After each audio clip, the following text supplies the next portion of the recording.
Dr. Erwin, gusto niyo po bang mag-opening statement? A quick one lang, Please proceed, sir. Sen. Risa. For what happened po, not only in Zamboanga but also in Tacloban, Leyte, two shooting incidents. I think hindi lang po the school failed, everybody failed. The school, uh, the family, the parents failed. Relatives of guardians of those children failed. Failed, the reason why I said failed, because yung sa school, given na po yung sa security, may lapses po sila.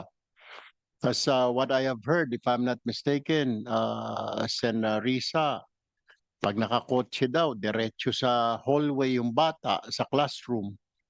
Pag naka-tricycle, naka-pedicab o naglalakad, dadaan sa katakot-takot na screening, may mga metal detector. Pero pag nakasasakyan, lalo na pag mamahaling sasakyan, bababa yung bata, sasaludo na lang yung gwardiya, diretso na sa hallway, diretso na. So I think that was the entry point. Pangalawa, the teachers also failed. Narinig na pala na nagbanta yung bata na babariling yung school, walang action, di ba? Sana tama ka, Sen. Riza, we have to have a law siguro or policy. Tulad po yung mga bomb threat sa mga airports, di ba? Pag may narinig na nagbibiro lang, talaga the authorities take it seriously, di ba? Siguro yung security ng school should have taken that seriously, or the teacher should have reported this matter to the security of the school, and then school should have reported it to the PNP para nakita kung sa na-prevent, natawagan yung magulang. And then, yun po, yung failure na magulang, yung firearm holder po, nagkaroon ng problema.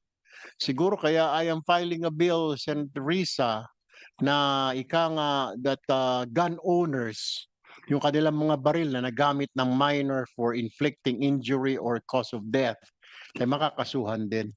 Mapapanagot ng homicide due to reckless imprudence dahil hindi niya tinago na mabuti yung kanyang baril. And also siguro yung parents po, because we're so busy, because we have work, we're so engrossed with many things in life. Napapabayaan na ho natin mga anak natin. We don't talk to them. We don't communicate with our children. Siguro po once in a while, we have to say, kumusta anak, di ba? I mean, over dinner, over lunch, or during weekend.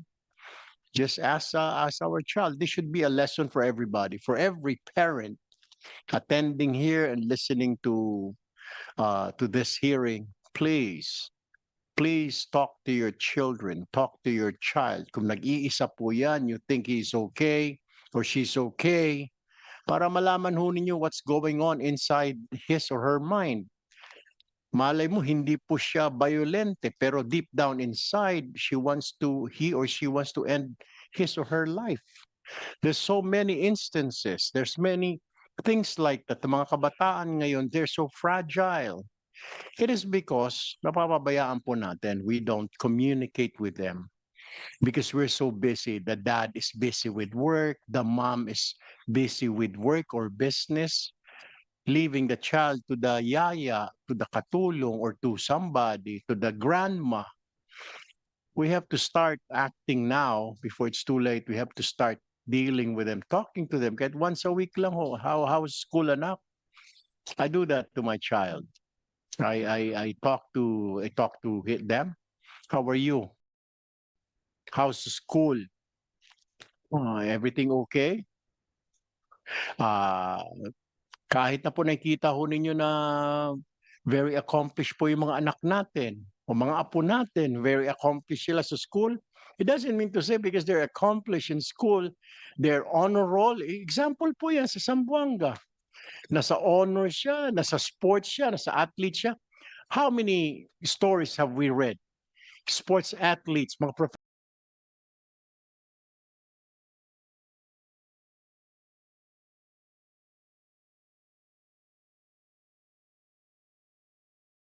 professional athletes, but then they end their lives.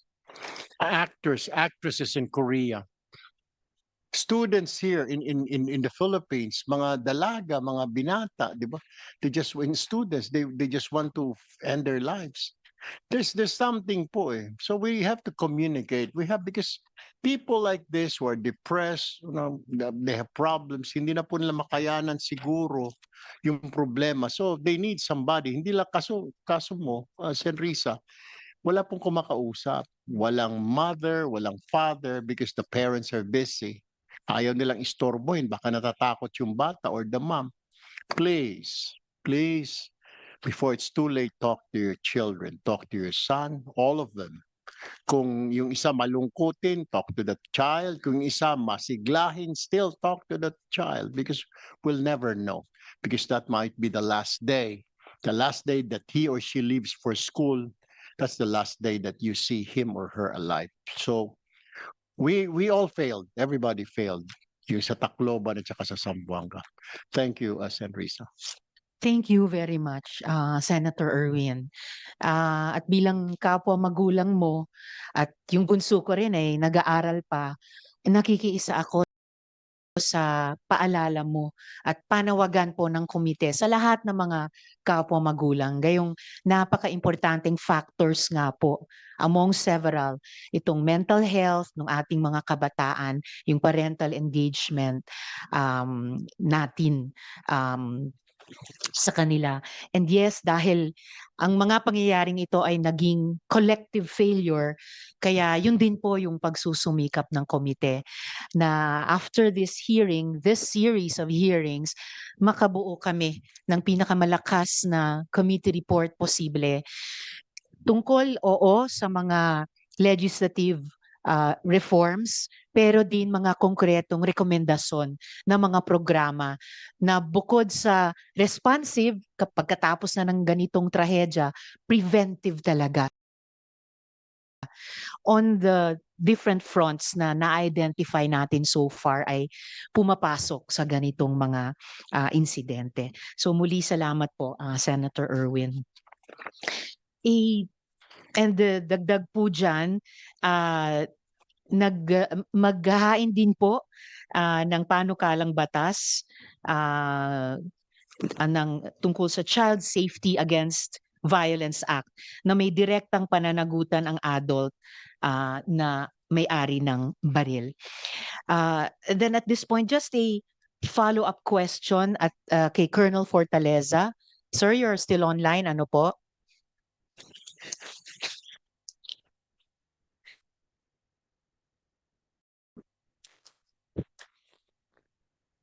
Okay. Colonel Fortaleza. Yes po, Your Honor, magandang umaga Yes, po. sir. Opo, Colonel, nabanggit po ni Zamboanga City Mayor Olaso in an early interview na yung bata, yung shooter, ay Roblox gamer. Pwede niyo po bang i-confirm o i-verify ito? Kagaya nga po ng sinabi ko, yung gadget po ng bata para hindi po tayo speculative